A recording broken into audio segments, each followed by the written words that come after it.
This lesson will focus on basic concepts in degenerative lumbar spine MRI.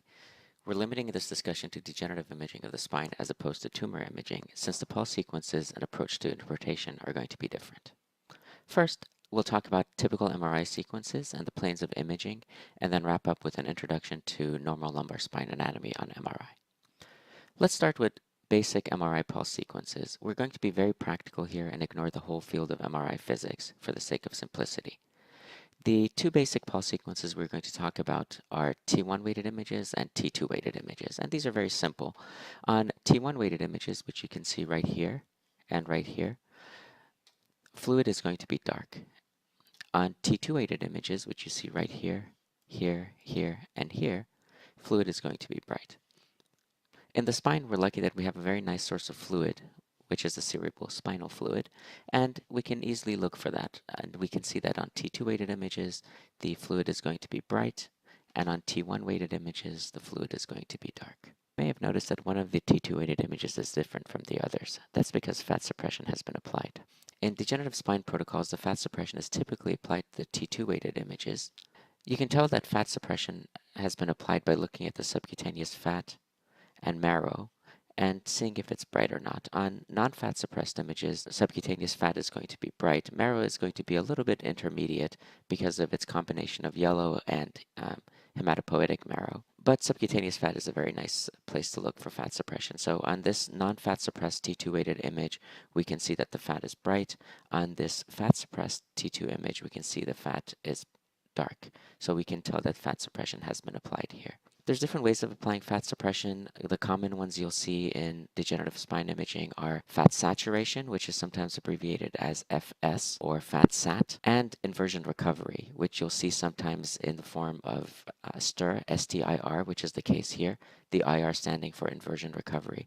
The physics isn't really that important for our purposes. We just want to know whether or not fat suppression has been applied, whether it's inversion recovery or fat saturation. The next concept we're going to talk about is that of the imaging plane. In MRI, we can obtain our images in almost any imaging plane.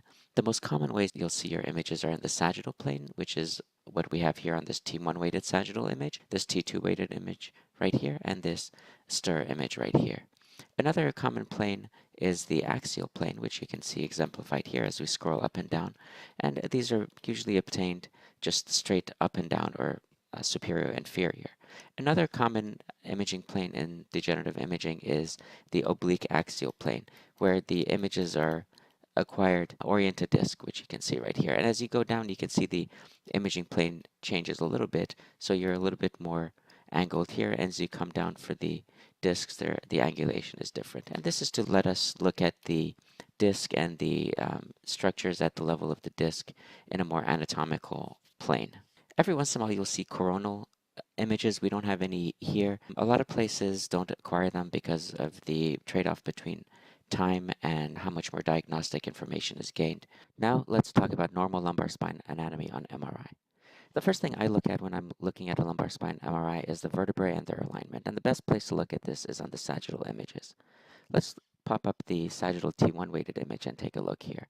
Your vertebral bodies will be rectangular shaped with some concavities on all sides. On T1 weighted images, the marrow signal in adults should be higher than that of the intervertebral discs and the muscle. And you can see that here. You have your T1 weighted image and you have your vertebral body marrow, which is brighter than the intervertebral discs and the paraspinal muscles. We can see some of them right here.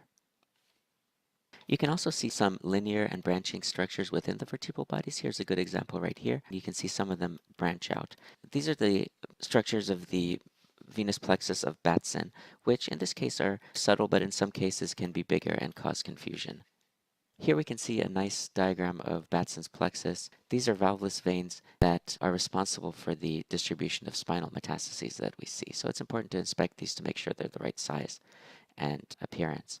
Getting back to our sagittal T1 weighted image, as we scroll from side to side, we start getting into the pedicles. The pedicles connect the vertebral bodies to the posterior arch. And as we scroll up and down and side to side, we can see the pedicles on each vertebral level connecting up to the posterior arch. Now the posterior arch is best seen on the axial images, and we'll pull up the axial T1 weighted image right here. And you can see the pedicles right here going into the transverse process on either side, and the facet joints right here. Now let's talk about the facet joints a little bit on our T2 weighted image. And you can see these facet joints are just like regular synovial joints. They have articular cartilage, they have a little bit of joint fluid, and then they have a joint capsule. Like all synovial joints, facet joints can be involved by arthritis. Most commonly, we see this as osteoarthritis, although rheumatoid arthritis can affect these as well. Staying on our axial images, we can see that the pedicles connect also to the laminae, the right lamina here, the left lamina here, and the lamina join to form the spinous processes here.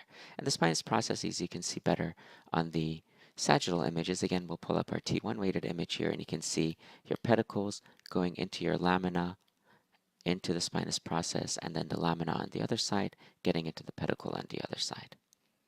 We can also see the facet joints on the sagittal images, and here we can see the pedicle going into the superior and inferior articular facets, and the facet joint right here. Let's pop up the T2 weighted sagittal image. In this case, we can see a nice facet joint right here at L5S1 and the little bit of fluid that we have in that joint. And here's the other side right here. On the axial images, the superior and inferior articular facets can be differentiated by their position. So here we have the superior articular facet anteriorly right here, and then the inferior articular facet of the vertebral body above right here. So if we look here, where my mouse is, this is actually the inferior articulating facet of L3, and down here on the axial image again, anteriorly, this is the superior articular facet of L4. Getting back to our sagittal image, we can see that the pedicles, posterior vertebral bodies, discs, and the facet joints form a canal that transmits the neural elements, and we'll talk about these a little bit more in detail later. Getting back to our axial images now, we can see that the posterior vertebral body, pedicle, and the posterior arch form the spinal canal. And we'll spend a little bit of time talking about the anatomy of the spinal canal because this is where a lot of pathology happens. Inside the spinal canal, we have the thecal sac, and let's look at it on the axial images first before moving over to the sagittals. And this should be an oval-shaped structure that has CSF on the inside and epidural fat and other venous structures on the outside. Another important structure on the outside of the thecal sac is the ligamentum flavum. Here we see the left ligamentum flavum here and the right ligamentum flavum here. These cover the facet joints and extend posteriorly. If you follow these up and down, you can see that these are actually connecting the right and left laminae at each level to the level below. So these basically go up and down the spinal canal on the posterior side and just connect up the laminae. You can see it best on the axial images. And as we get older, these things get thicker and can fold in as you lose height in your discs and cause pathology. And we'll talk about these in future lectures. Now let's get back inside the spinal canal. The T2 weighted images are the best for looking at these at the structures inside the spinal canal. And as you scroll up and down, you can see a variety of structures, and we'll talk about them one by one. So starting from the top, you're seeing the tip of your spinal cord, your conus medullaris, and you can see the various nerve roots of the cauda equina over here. I'll talk a little bit about this because I think there's some confusion about what's happening in the spinal canal and just outside. This is a nice diagram that demonstrates the important structures inside the spinal canal. So here you have your spinal cord right here. Here you have your vertebral body and your posterior arch. Coming off the spinal cord, now this is going to be in the thoracic spine. You have your ventral and dorsal nerve roots. So a ventral root and a dorsal root. If you look at our anatomy right here, you can see as we come down, you have a ventral root right here and a dorsal root right here. Getting back to our diagram, we can see that the ventral roots and the dorsal roots meet up at the neural foramen right here. And the dorsal root enlarges into the dorsal root ganglion. And we can see this on our MR images as an apparent enlargement of the nerve roots. And if we look here on our MR images, we can see that your ventral and dorsal roots are coming down and joining up. And this little area right here that looks like the nerve root is getting bigger is going to be your dorsal root ganglion. Getting back to our diagram, we can see that once we get past the neural foramen, we're dealing with the spinal nerve. A common mistake is to call these nerve roots, which is very commonly done, and most people understand what you're talking about. But to be strictly correct, your spinal nerve is outside the foramen, and your nerve roots are inside the spinal canal.